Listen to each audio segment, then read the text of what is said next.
Here for the Dave Campbell's Texas Football Recruiting Instant Reaction. Anna just beat Chapel Hill 26-0 in the 4A Division I State Championship. I'm Gavin Moritz. This is Greg Powers. Anna looked really impressive against Chapel Hill. They won it 26-0. Man, I'm going to be talking about players a little bit too long here, but the games are starting to be so much more interesting from a recruiting standpoint because there's so many D1 guys on the field. I'm going to start with the guy who came into this game a little bit under the radar, and that's C.J. Miller, number 35, their inside linebacker. He was a defensive MVP. He had a tremendous game. Tough, hard-nosed inside linebacker type with a wrestling background and a 3.8 GPA. Lamar has offered him a scholarship, and it sounds like that they are in a commanding position for him right now. I think that's what's going to happen as he goes, closer and closer to signing day, which is less than 1 week away now. On the offensive side of the ball, Jacob Emmers, wide receiver number 11. He didn't have to do a whole lot in this game because they got out to such an early lead, but he's got good scholarship offers to his credit. He's a guy who beast moded down the stretch in the playoffs. As a matter of fact, he had one of the best plays in the playoffs when he caught a game-winning touchdown against Anna. He's got some options heading down the stretch. He says he plans to sign in the early signing period, and I think Tulsa holds a little bit of an advantage for him right now. Sophomore quarterback Ziondre Williams, Texas State offer already. A lot of poise, a lot of control. He likes Jaden Daniels and C.J. Stroud, and actually I think those are two good comparisons for his game as a sophomore in high school.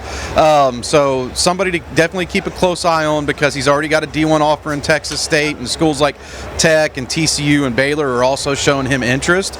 And then one more guy to keep an eye on is the young offensive lineman Miller. This guy is just a freshman. He made our DCTF Rising top 25. He's a guy who really had a tough assignment today with number 90, Kendall Allen, who's a big-time player in his own right, but controlled him pretty methodically throughout the game and did a really good job of, playing with poise and control and above his years, or beyond his years, I guess I should say. For a young freshman that's forced to play left tackle, that's impressive.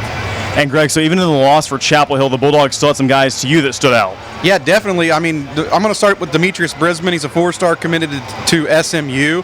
He's their quarterback, plays some safety. I think you got to see his burst most on like a punt return that he had where he was able to make some defenders miss him in the open field. And that's how I like him transitioning into the next level is I think that he's a guy who's an athlete that's probably going to play wide receiver. He could play safety. He has experience playing there. I just like to watch him with the ball in his hand, so I'm projecting him more on the offensive side of the ball right now. But it'll be interesting to see how he develops and what his nature is. Does he like defense or does he prefer offense? I know SMU would take him or wants him. It doesn't matter where.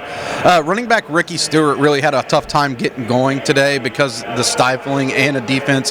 They really locked down the Tyler Chapel Hill run game, but they also got out to an early lead, and that also, kind of changed the game's flow quite a bit. So just, those are some of the guys that I liked. That's it for us here on the Dave Campbell's Texas Football Instant Recruiting Reaction.